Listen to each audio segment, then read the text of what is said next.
Now, every Wednesday, we try and honor and celebrate women in sport who are doing great things, and very few can claim to be making a bigger impact than the woman that I've got in studio with me today. Her name is Basia Michaels.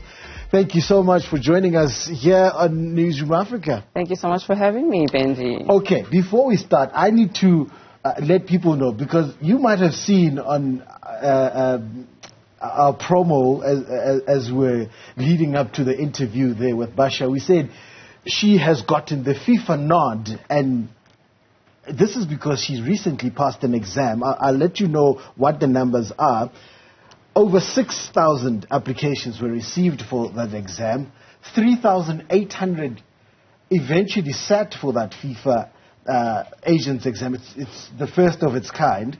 And only 52%, 1,962 were successful, and they're eligible to provide agent services in terms of transfers worldwide. So 52%. So the 48%, it's from worldwide. You can actually fail this exam. So it had to be people who are top of their game when it comes to what they used to call intermediaries in football. I think they're back to agents now.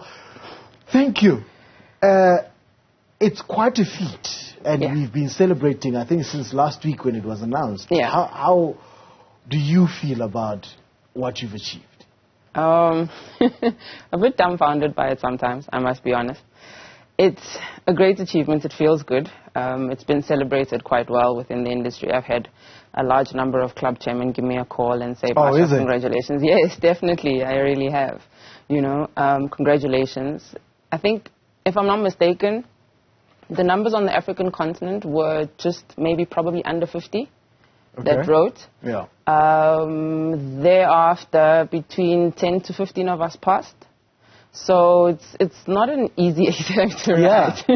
I mean, if only 52% could pass that exam. So what does it mean now? You can call Lionel Messi now and say, listen, I hear you're in trouble there at PSG. Where do you want to go? I can get you to whatever club you want to get to. Sure. In layman's terms, yeah, that is it. But ultimately, what the FIFA agent's license allows you to do is practice the service of providing the services that we provide to footballers across the globe.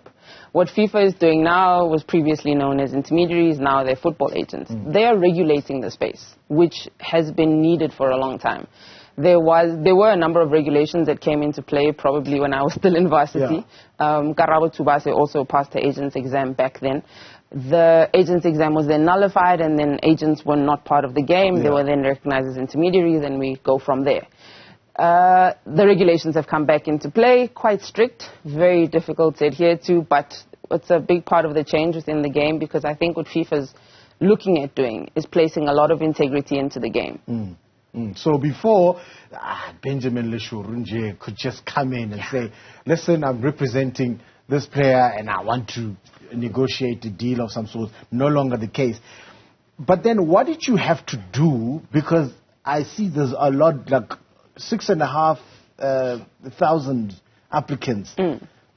How do they trim it down to just under 4,000 who actually eventually sat? What hurdles do you have to go through before even sitting for the exam? The eligibility requirements are quite stringent. What I can tell you FIFA is trying to do now is they're creating single-focus industries. So if you're a player, you can't be a coach. If you're a player and a coach, you can't be a scout. If you're a scout, you can't be a technical director. If you're a technical director, you can't be a club owner. If you're a club owner, you can't be an agent. It's becoming completely single-focus, where each person should focus on what they are doing as an individual. And if you, for example, have a scout that has all these licenses that they have for their own industry, you almost have to renounce that to become an agent to write the license. So throughout the eligibility requirements, I know what happened with us on the day that we were writing. A few people came, having paid their fees and done everything that needed to be done, but then they were turned back at the door on some, hi, sorry, you have a coaching license. No. We've just been told on the day. We've just been told 1, 2, 3, 4, 5, and that's unfortunately how it goes. So it's becoming a complete single-focus industry. You can't have Basia that wants to continue playing football, wants to coach a team, wants to be a technical director and own a club, but still wants to become an agent or still is an intermediary running around after players. It's really becoming a single-focus industry. I'm glad you mentioned that, Basia, because that's exactly what happened in your case when you took over from Tim Sugazi, who had to renounce his role at QT Sports to become a club owner at what we know now as TS Galaxy. Sure. How was that transition? Did you have the buy-in from the players represented by this stable at the time? Did they feel like, look, we're in good hands? No, definitely. Definitely. I'd been working for Tim for a while before that. Okay. I'd been doing 1 or 2 things. I actually had my first conversation with Tim Sugazi in 2012 when he opened up TS Inc. I had then graduated with my second degree and needed to now start doing my articles, and I was convinced that I'm going to become a hotshot lawyer. Yeah. That was the goal. That was the dream. Had the conversations with Tim, and he opened up my eyes to a whole new world, and I got a little bit of the taste of that world, you know, and stuck it out from there. And you decided to dump the legal fraternity for football. I wouldn't say dump, right? I was at a point, I was like at a tussle in my life, you know, and my better half was like, listen, you actually enjoy this part. Focus on this part, do this, because it makes you happier. And I was like, I'm not sure. I went to school for this long, and I did all this. And it's like, nah. And you're actually an admitted attorney? Yes, I am an admitted attorney. Wow. So you actually, when it comes to the art of negotiation, you are in there knowing exactly what to do? Yes, definitely. I draft my own contract. Okay. And the players that you represent here, I'm looking at the profile of QT Sport. I'm seeing Kennedy Mwene here. I'm seeing Dumisani Zuma, these are big name players in South African football. Melusi Buthelezi, Muromwanda Matoho, Khanyi Samayo, Tapelo Morena, Vincent Pule, Paseka Marco, Ethan Brooks, Miguel Tim, Velimota. The list goes on and on and on. It's that industry. When you come into it, you face top agents who've been there and have been part of the game for a long time. And I can mention a few. I'm not gonna, but they've got experience in that. Did you not have a problem with navigating your way through that then, with such a huge catalog of players that you have? Of course, all the time. It wasn't easy. I can comfortably tell you that it wasn't easy. But somehow, you know, when you're destined for something and God decides that this is it, and the right doors open, and when those doors open and you walk into that door and behind that door is somebody who's willing to welcome you, not only because of the fact that this is the client that you represent, but you also deal differently. You speak differently, you work differently, your ethic is different. And when that is that, when one club owner sticks onto that and has a conversation with somebody.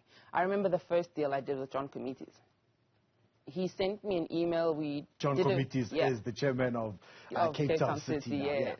We had a back and forth via email, and I picked up the phone and I called him. And I said, hi, John, how are you? My name is Basia. And he said, oh, we've been dealing via email. I'm like, yeah, a little bit impersonal. Can I just give you a second of my time? I'd like to get to know you, 1, 2, 3, 4, 5. And that's how we got the Terence Mashego deal done. Yeah. At the end of that transaction, his words to me were as simple as, I will work with you for the rest of my life. And I was like, wow, why? Wow. He was like, the level of professionalism, everything else that was done, step by step by step, flying Terence down to Cape Town, all on my own, making sure that we were accommodated. I did everything. Got there, we were sorted. And he was just like, you know, many people would have just sent the player on their own, especially because the contract was done. And I was like, yeah, I'm not really many people. So that kind of work ethic that you put behind it, when your players have the comfort that my car will get to Cape Town, I'm going to buy a house, we're investing in property, we're doing all these things that I actually need for life after football, they then become the mouthpiece for you. Yeah. And the trust that you then get from that allows you to just flourish. All right. Basia, we're out of time, and I wanted to ask you a few other things, but I'm going to squeeze this one in. You represent Munomwanda Matoho, who is reaching the end of his contract at Kaizer Chiefs. What's happening on that front? Look, it's a work in progress. Chatting to Chiefs, we're having the right conversations. It just becomes about how Tower wants to fizzle this process out. So let me respect that. I've given you a bit more than I've given anybody else, but we're getting to that point. All right. I wanted to probe, but we're out of time. Thank you so much. I'm fascinated by what you do and what you've achieved. Thank you so much. Basia Michaels is the MD at QT Sport, doing wonderful things in the world of football.